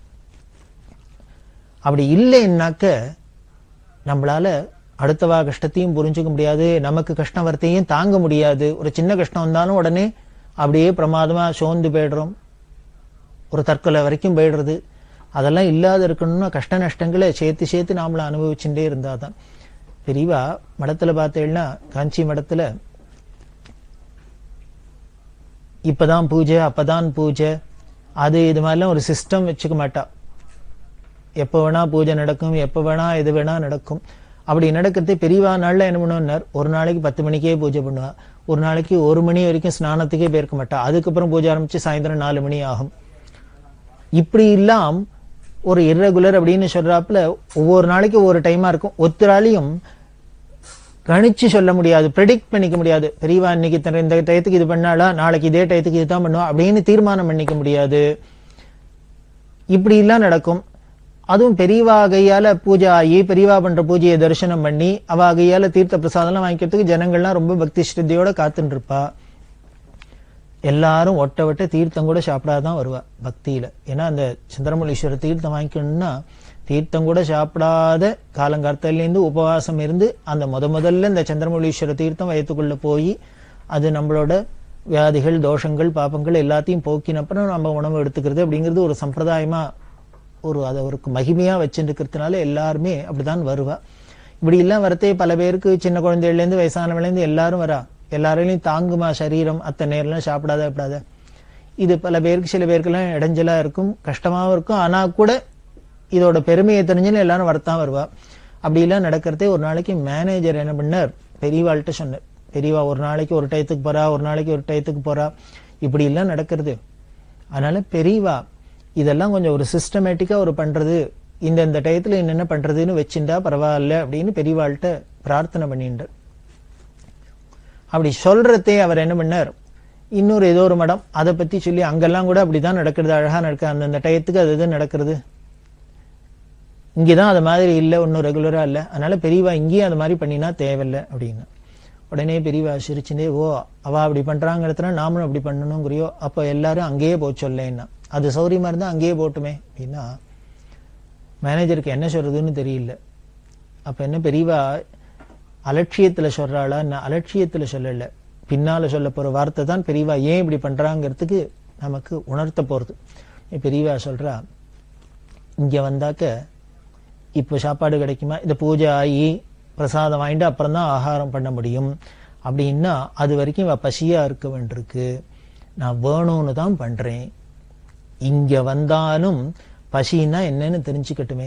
அந்தந்த வேலைக்கு நமக்கு வயிற்றுல ஆகாரம் போடலன்னா, சாப்பாடு கிடைக்கலன்னா நம்ம எவ்வளவு தவிக்கிறோம், நம்ம எவ்வளவு சிரமப்படுறோம் அப்படிங்கிறது ஒரு மனுஷனுக்கு எப்ப புரியும் அப்படின்னார்.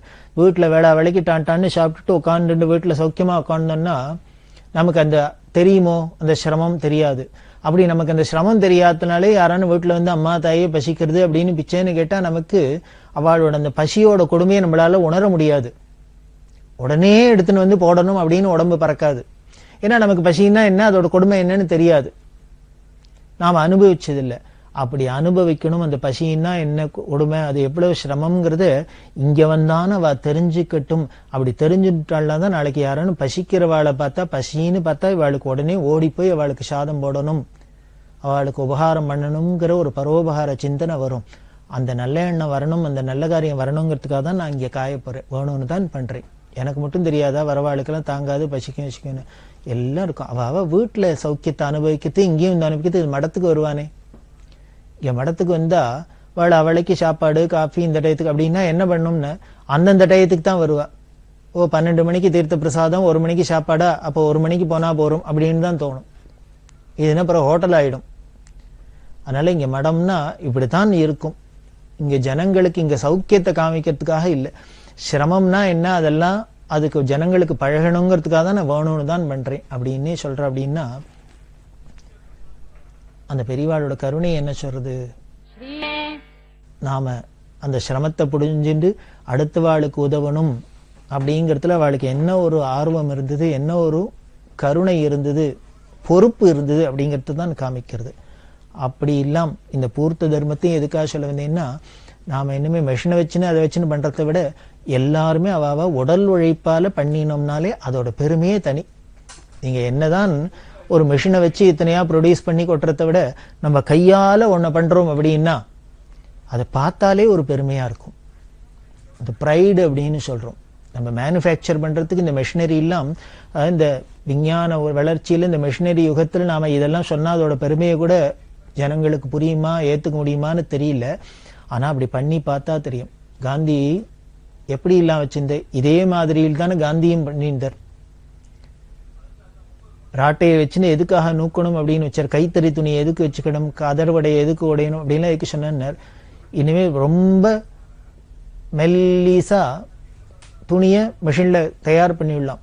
அதை விட நம்ம மொரட்டா இருந்தா கூட, ரஃபா இருந்தா கூட நம்ம கையால நம்மளே நூத்து நம்மளே நெஞ்சு அதை ஒரு வஸ்திரத்தை தயார் பண்ணி அதை கட்டிக்கிறோம் அப்படின்னா நம்மள அறியாத அதுல மனசுல ஒரு சாந்தி வருது, சந்தோஷம் வருது, ஆனந்தம் வருது. இதெல்லாம் எங்க போய் கடையில கொடுத்து வாங்க முடியுமா, எந்த மிஷின்ல இருந்து உற்பத்தி பண்ண முடியும்? அதனாலதான் இந்த பூர்த்த தர்மத்துல இப்படி சரீர உழைப்பை ரொம்ப முக்கியமா சொல்லியிருக்கு. அதைத்தான் வலியுறுத்தி பெரியவா அத்தனை பேரும் ஈடுபடணும் அப்படின்னு சொல்லி அந்த பூர்த்த தர்மம் பல இடங்கள்ல, அதுக்கப்புறம் நாட்டுல பல ஊர்ல, பல கிராமங்கள்ல, பல கோவில் எல்லாம் இந்த குளங்கள்லாம் வெட்டப்பட்டது. பூர்த்த தர்மம் வெகு சிறப்பா நடக்கிறது. இன்றைய காலகட்டத்துல இதெல்லாம் நம்ம ஃபாலோ பண்ணணும், அவசியம் பண்ணணும். அதுதான் பெரியவாளுக்கு நாம பண்ற கைங்கரியம், அஞ்சலி. அப்படி இருக்கிற பெரியவா குருவார விளம்பரம் அப்படின்னு ஒரு ஸ்கீம் சொன்னா. குருவார விளம்பரம் அப்படின்னா வியாழக்கிழமை ஒரு விளம்பரம். இப்ப நாம எதுக்கெல்லாமோ அட்வர்டைஸ் பண்றோம், நம்மளோட வர்த்தகத்துக்கு, பிசினஸுக்காக அட்வர்டைஸ்மெண்ட் பண்றோம். ஆனா பெரியவா பண்ற விளம்பரம் எதுக்கான, தர்மத்துக்காக, தர்மாபிவிருத்திக்காகத்தான் விளம்பரம் அப்படின்னு வச்சுட்டு இந்த குருவார விளம்பரம்ங்கிற ஒரு ஸ்கீமை சொன்னா. அதோட அந்த தாத்பரியம், அதோட பலன், அதோட நோக்கத்தை ரொம்ப பாராட்டி ஹிந்து, மெயில், எக்ஸ்பிரஸ், சுதேசமித்ரன், தினமணி போன்ற பத்திரிகை எல்லாம் வாரம் இதை ரொம்ப தலைப்பொறுப்பா ஸ்ரத்தையா இந்த பெரியவாளோட கைங்கரியத்துல தங்களை ஈடுபடுத்தின்றா. இந்த குருவார விளம்பரம் அந்த பத்திரிகைகள்லாம் வாரம் வந்திருந்தது. அந்த குருவார விளம்பரத்துல ரொம்ப ஆச்சரியமா இருக்கும். இதுல என்ன அவர் அட்வர்டைஸ் பண்ணிருப்பா பெரியவா, என்ன பண்ண சொல்லியிருப்பா அப்படின்னு நமக்கு தோணித்துன்னா அதிசயமா இருக்கு. 3 பாயிண்ட் தான். இதை திருப்பி வாரம் சொல்லணும். என்ன அப்படின்னா, நமது நாட்டில் இருக்கிற குடும்பத்துல எல்லாரும் என்ன பண்ணணும்னர், கால வேளையில ஏந்தினோன்னு அந்த ஏதோ ஒரு மேல்நாட்டு பழக்கம் நம்மள ஒட்டிண்டத்துல ஒண்ணு காஃபிங்கிறது ஒண்ணு. இந்த காஃபி குடிக்கிறது, டீ குடிக்கிறது அப்படிங்கறத வச்சுட்டு இருக்கோம் இல்லையோ. அதை வச்சுட்டு இருக்கோம்னா எப்படி வச்சுட்டு இருக்கோம்னர், நம்ம சாப்பாடு இல்லைன்னா கூட பரவாயில்ல, ஒருவேளை சாப்பாடை கூட நம்ம விட்டாலும் விடுறதுக்கு தயாரா இருக்கும், காப்பியை விடுறதுக்கு தயாரா இல்ல. பல பேரை பாக்குறோம், ஆச்சரியமா இருக்கு. பசிச்சதுன்னா காப்பியை குடிச்சிட்டு பிசாதறிஞ்சுறாளே வேண்டிய சாப்பாடு கூட வேண்டாம்னு இருக்கா. அப்படி சாப்பாடை கூட தியாகம் இந்த காப்பியை பிடிச்சுக்கிறாப்புல இருக்கு. அதுல இன்னொரு வேடிக்கை என்னன்னா, இந்த சாப்பாட்டு செலவை விட ஒரு குடும்பத்துல அதுக்கு சமமா இந்த காப்பி செலவு இருக்கு. நாம செலவு ஜாஸ்தி ஆயிடுத்து, காலம் கெட்டு போயிடுத்து, எல்லாம் விலைவாசி எல்லாம் ஏறி போயிடுத்து, அப்படி இப்படின்லாம் சொல்றோம். அதாவது எக்கானமி ஸ்பாயில் எடுத்து எல்லாம் பொருளாதாரம் அப்படியே வீணா போயிடுத்து, அது இதெல்லாம் சொல்றமே. இதெல்லாம் எதனால, வேற ஒண்ணும் இல்லை, நம்மள்கிட்ட தான் இருக்குது.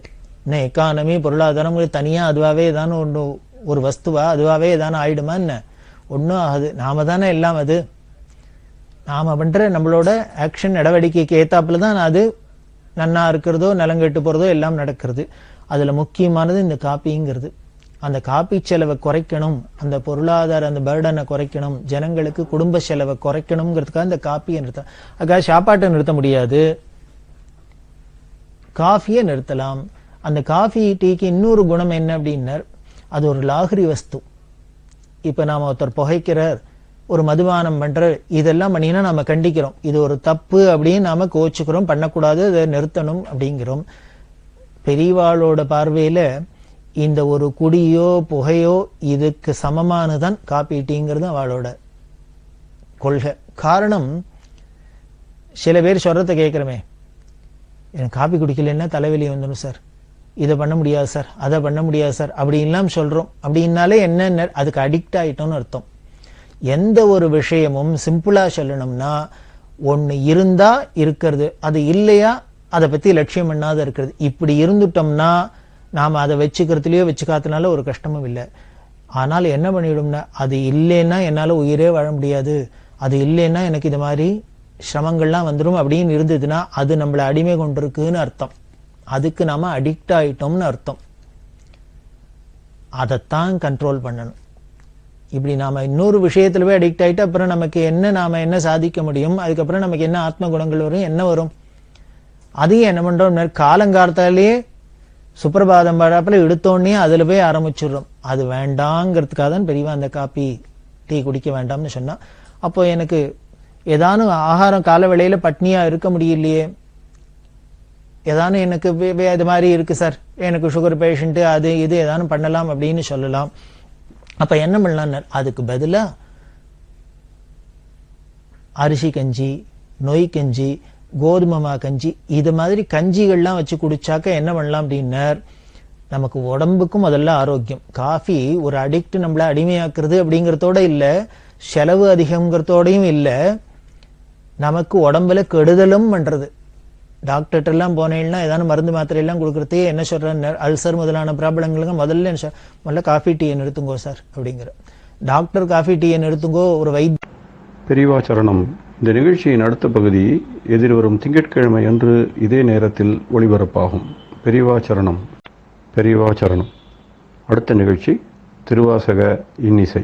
வழங்குபவர் ஸ்ரீ சத்குருநாத தேசிகர் அவர்கள். பெரியவாச்சரணம். திருச்சிற்றம்பலம். திருப்பொற்சுண்ணம் முத்து நல் தாமம் பூமாலை தூக்கே முளைக்குடம் தூபம் நல் தீபம் வைமின். முத்து நல் தாமம் பூமாலை தூக்கே முளைக்குடம் தூபம் நல் தீபம் வைமின். சத்தியும் சோமியும் பார்மகளும் நாமகளோடு பல்லாண்டு இசைமின். சித்தியும் கௌரியும் பார்ப்பதியும் கங்கையும் வந்து கவரி கொள்மின். அத்தன் ஐயாரன் அம்மானை பாடி ஆட பொற்சுண்ணம் இடித்தும் நாமே. ஆட பொற்சுண்ணம் இடித்தும் நாமே.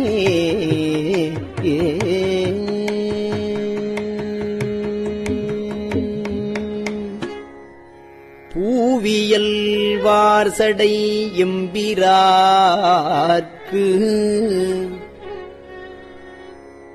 பொன் திருச்சுண்ணம் இடிக்க வேண்டும். மாவின் வடுவகிர் அன்ன கண்ணீர். மாவின் வடுவகிரன்ன கண்ணீர் வம்மின்கள் வந்து உடன் பாடுமின்கள்.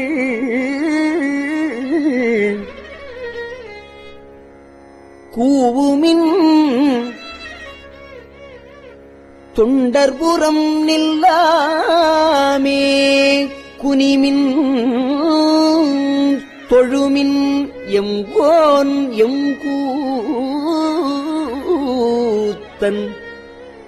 தேவியும் தானும் வந்து எம்மை ஆள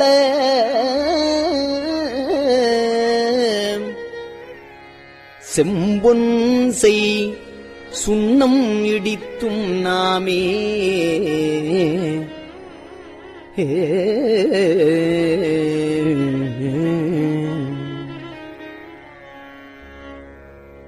சுந்தர நீரணிந்தும்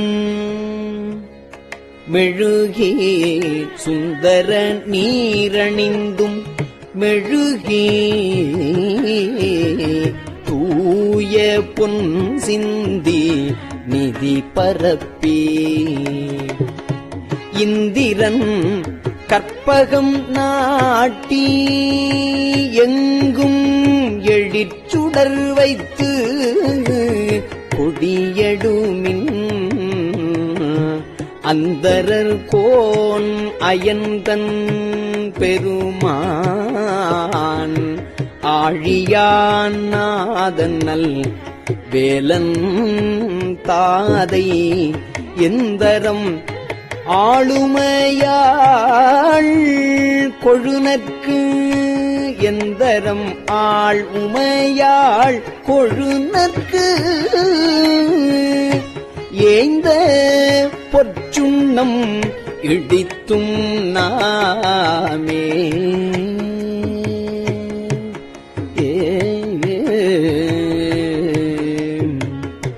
காசணி மின்கள் உலக்கையெல்லாம் காசணி மின்கள் உலக்கையெல்லாம் காம்புகணி மின்கள் கரை உரலை நேசமுடைய அடியவர்கள் நின்று நீலாவுக என்று வாழ்த்தி தேசம் எல்லாம் புகழ்ந்து ஆடும் கச்சித்திரு ஏகம்பன் செம்பொற்கோயில் பாடி பாச வினையை பறித்து நின்று பாடி பொற்றுண்ணம் இடித்தும் நாமே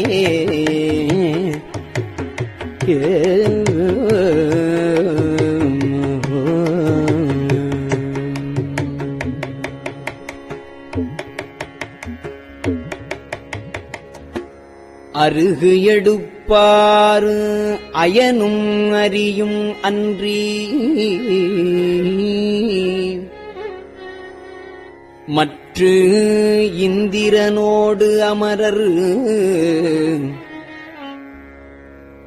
நறுமுறு தேவர் கணங்களெல்லாம் நம்மில் பின்பு அல்லது எடுக்க ஒட்டோ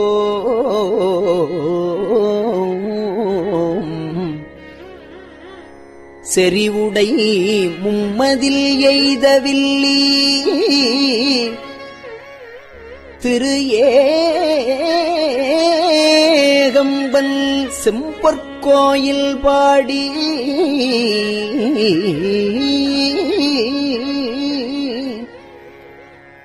முறுவல் செவ்வாயினி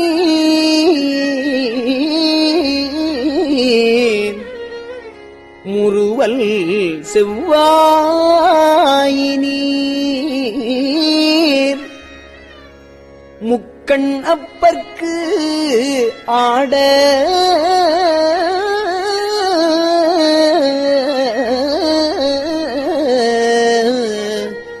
பொற்சுண்ணம் இடித்தும்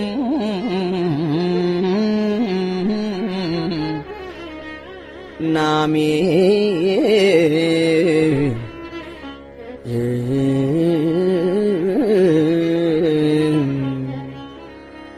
உலக்கை பல ஓச்சுவார் பெரியர் உலகமெலாம் உரல் போதாது என்றே கலக்க அடியவர் வந்து நின்றார் காண உலகங்கள் போதாது என்றே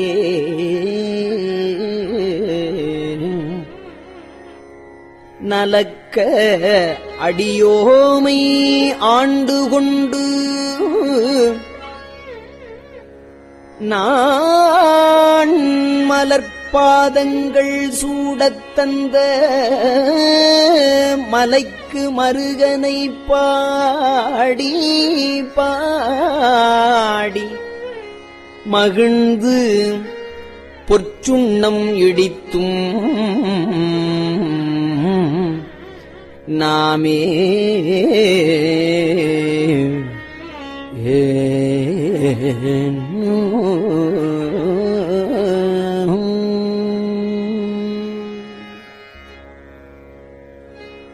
சூடகந்தோள் வள்ளை ஆர்ப்ப ஆர்ப்ப சூடகம் தோள்வளை ஆர்ப்ப ஆர்ப்ப தொண்டர் குழாம் எழுந்து ஆர்ப்ப ஆர்ப்ப சூடகம் தோள்வளை ஆர்ப்ப ஆர்ப்ப தொண்டர் குழாம் எழுந்து ஆர்ப்ப ஆர்ப்ப நாடவர் நம்தம்மை ஆர்ப்ப ஆர்ப்ப நாடவர் நம்தம்மை ஆர்ப்ப ஆர்ப்ப நாமும் அவர் தம்மை ஆர்ப்ப ஆர்ப்ப பாடகம் மெல்லடி ஆர்க்கும் மங்கை பங்கினன் எங்கள் பராபரனுக்கு ஆடக மாமலை அன்ன கோவுக்கு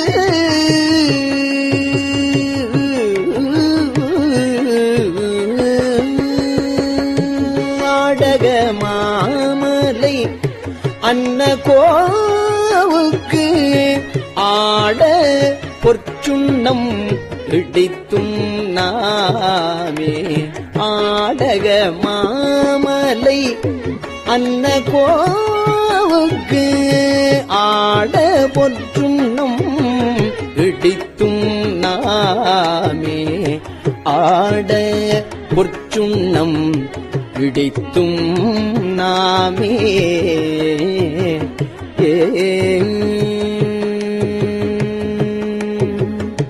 வாழ்த்தடங்கண் மட மங்கை நல்லீர் வாழ்த்தடங்கண் மட மங்கை நல்லீர் பரிவளையார்ப்பவன் கொங்கை பொங்க தோள் திரு முண்டம் துதைந்திலங்க சோத்து எம்பிரான் என்று சொல்லிச் சொல்லி நாட்கொண்ட நான் மலர் பாதங்காட்டி ஞாயிற்கடைப்பட்ட நம்மையும்மை ஆட்கொண்ட வண்ணங்கள் பாடி பாடி ஆட பொற்சுண்ணம் இடித்தும் நாமே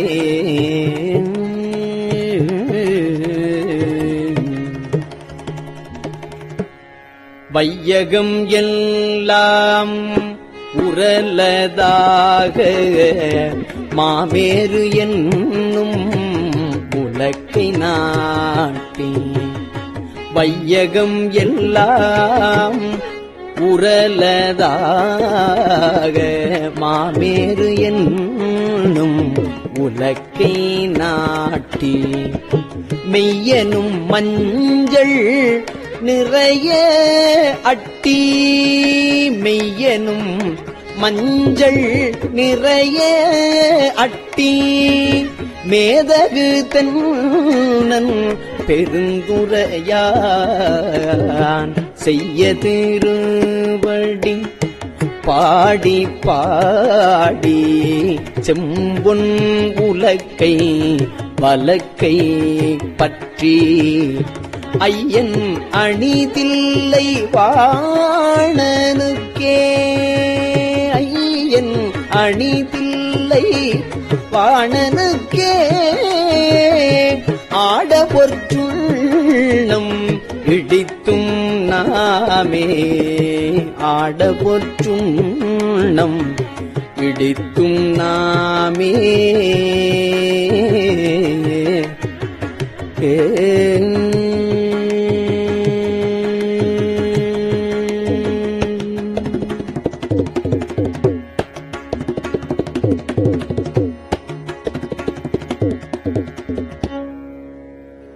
முத்தணி கொங்கைகள் ஆட ஆட முத்தணி கொங்கைகள் ஆட ஆட மொய்குழல் வண்டினம் ஆட ஆட சித்தம் சிவனொடும் ஆட ஆட செங்கையற்கள் பனி ஆட ஆட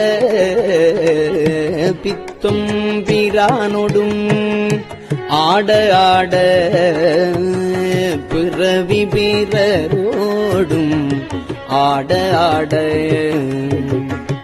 அத்தன் கருணையோடு ஆட ஆட ஆட பொற்றுள்ளம் இடித்தும் நாமே மாடு நகை வாழ். திருச்சிற்றம்பலம். பெரியவா சரணம். இந்நிகழ்ச்சியின் அடுத்த பகுதி நாளை மாலை இதே நேரத்தில் ஒளிபரப்பாகும். பெரியவா சரணம். பெரியவா சரணம். பெரியவா வானொலியின் இன்றைய நிகழ்ச்சிகளின் நிறைவாக திருப்பொன்னூசல் வழங்குபவர் சத்குருநாத தேசிகர் அவர்கள். பெரியவா சரணம். திருச்சிற்றம்பலம். திருப்பொன்னூசல்.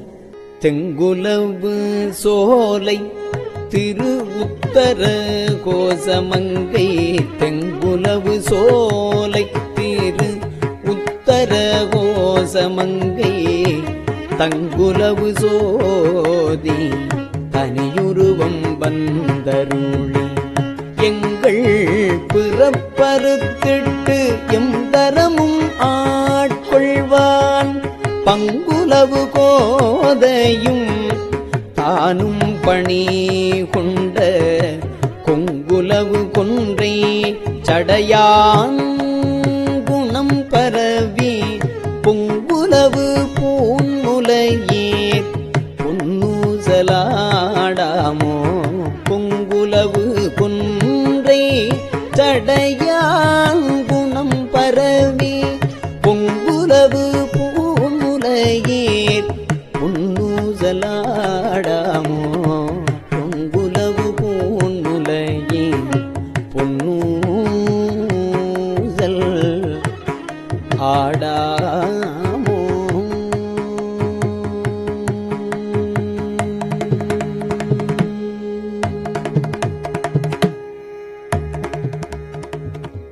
திருச்சிற்றம்பலம். கஞ்சிவல காமாட்சி தன் குழந்தாய் சங்கரரே கஞ்சிவல காமாட்சி தன் குழந்தாய் சங்கரரே குரு சந்திரசேகரரே உறங்கிடுவீர்களேலோ உறங்கிடுவீர்களேலோ.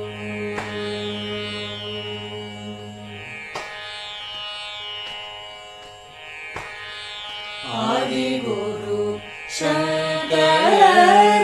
சங்கரராய் அன்றொரு நாள் வந்தவரே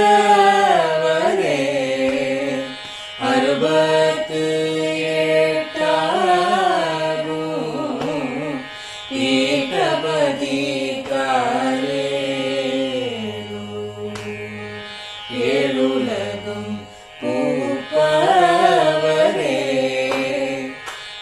காப்பவரே கரப்பவரே எல்லோர்க்கும் அருள்பவரே உறங்கிடுவீர்காலே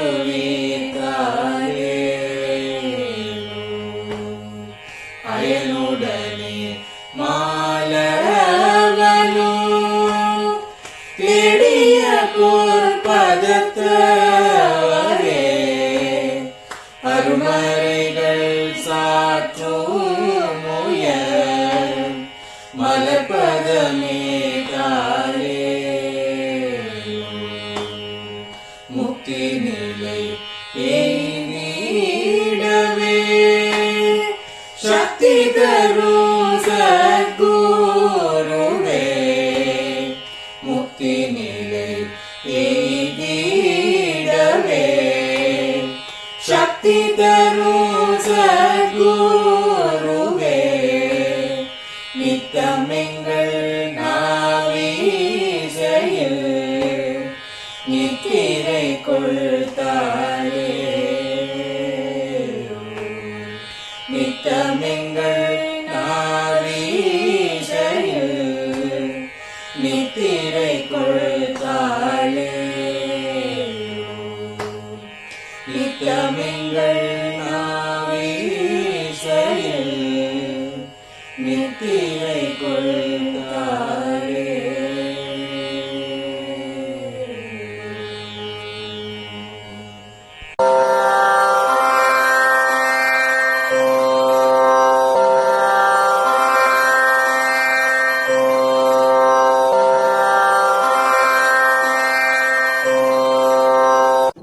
பெரியவா சரணம். பெரியவா வானொலியின் மாலை நிகழ்ச்சிகள் இத்துடன் நிறைவடைகின்றன. எமது அடுத்த ஒளிபரப்பு நாளை காலை இந்திய நேரப்படி 6 மணிக்கு துவங்கும். பெரியவா சரணம்.